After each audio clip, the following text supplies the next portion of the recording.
ഓരോരുത്തരോടുള്ള ചോദ്യം, നീ നിന്റെ സ്വന്തം അമ്മയെ, ആ അമ്മയുടെ ഹൃദയം, ആ അമ്മയുടെ മനസ്സ്, ആ അമ്മയുടെ ആഗ്രഹം, അത് കണ്ടിട്ടുള്ള മക്കൾ ഒരു കാലത്തും അമ്മയെ പറ്റിക്കില്ല. നീ എന്താ ഇന്നലെ വരെ പറഞ്ഞത്?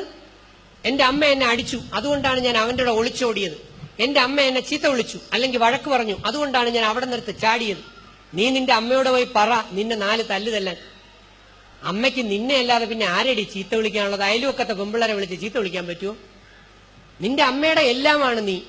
അത് തിരിച്ചറിഞ്ഞിടാത്ത നിനക്കെങ്ങനെ നിനക്ക് നല്ല മക്കളുണ്ടാകും?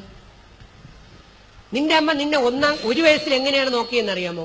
നിങ്ങളോട് നിങ്ങളുടെ അമ്മമാർക്ക് എന്തെങ്കിലും ദേഷ്യം ഉണ്ടായിരുന്നെങ്കിൽ അവർ യഥാർത്ഥത്തിൽ നിങ്ങളെ 10 മാസം ഗർഭപാത്രത്തിൽ ചുമക്കുമായിരുന്നു. ആ നിങ്ങളെ ഗർഭപാത്രത്തിൽ ചുമന്നുകൊണ്ട് നടന്നപ്പോ നിന്റെ അമ്മയ്ക്ക് ഇരിക്കാൻ പറ്റിയിട്ടില്ല, അറിയാമോ? നേരെ കിടന്നിട്ടില്ല, നേരെ ഇരുന്നിട്ടില്ല, നേരെ ഒരു ആഹാരം കഴിച്ചിട്ടില്ല. എന്തിനേറെ ടോയ്ലറ്റിൽ പോയി പോലും ആ പാവ അമ്മയ്ക്ക് ഇരിക്കാൻ പറ്റിയിട്ടില്ല. ഞാൻ ഇടയ്ക്കിടയ്ക്ക് എന്റെ അമ്മ അനുഭവിച്ച അസ്വസ്ഥതകൾ ഞാൻ ആലോചിക്കാറുണ്ട്. ആലോചിക്കണം, അത് അനുഭവിച്ച് തന്നെ പഠിക്കണമെന്നില്ല. ആ അമ്മ നെഞ്ചിലിട്ടാണ് നമ്മളെ ഓരോരുത്തരെ വളർത്തിയത്. ആ നെഞ്ചിലിട്ട് വളർത്തിയ അമ്മയെ ചതിക്കാനും പറ്റിക്കാനും കഴിയുന്ന പെണ്ണിനെ അല്ലെങ്കിൽ പെൺകുട്ടികളെ ദൈവം വിടുവോ മോളെ? ഇല്ല. നിങ്ങളുടെ അമ്മയെ ഞാൻ കാണിച്ചു തരാം. ഈ ഇരിക്കുന്ന ഓരോരുത്തരുടെയും അമ്മമാരെ ഞാൻ കാണിച്ചു തരാം. നിങ്ങളെ എങ്ങനെയാണ് ആ അമ്മ 2 വയസ്സിലും 4 വയസ്സിലും 1-ാം ക്ലാസ്സിലും 2-ാം ക്ലാസ്സിലും ഒക്കെ നിങ്ങളെ നോക്കിയതെന്ന്. നീ പറഞ്ഞെന്താ?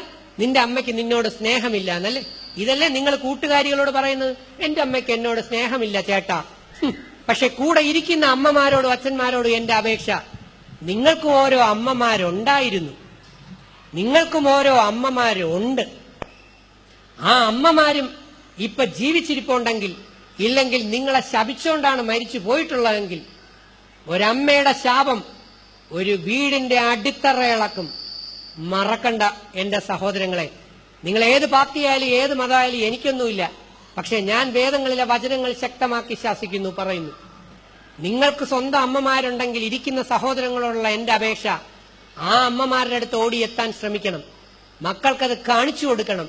നിങ്ങൾ നിങ്ങളുടെ അമ്മമാരെ നോക്കുന്നത് എങ്ങനെയാണ്. അല്ലാതെ ഇവർക്ക് കുറെ പേർക്ക് അറിയില്ല. പിന്നെ സിനിമ കണ്ടുള്ള അറിവ് മാത്രമേ ഉള്ളൂ. എന്റെ മക്കളെ, ഏറ്റവും നന്നായി ജീവിക്കേണ്ട കാലം വാർദ്ധക്യമാണ്. ഈ വാർദ്ധക്യം എന്ന് പറയുന്നത് നിങ്ങൾ മനസ്സിലാക്കി വെച്ചിരിക്കുന്നതാണ് തെറ്റ്. ഒന്ന് കേട്ടോളൂ. എന്റെ ഈ തിരിച്ചറിവ് എന്ന് പറയുന്ന പുതിയ ബുക്കിലുണ്ട് എങ്ങനെ 100 വയസ്സ് വരെ ഒരു രോഗവുമില്ലാതെ ജീവിക്കാം. 100 വയസ്സ് വരെ. ഉപനിഷത്ത് സീക്രട്സ് പോയിന്റ്സ് ആണ് എല്ലാം. യഥാർത്ഥ വിദ്യാർത്ഥി ജീവിതകാലം എത്ര വർഷമാണ്? 25 വർഷക്കാലം.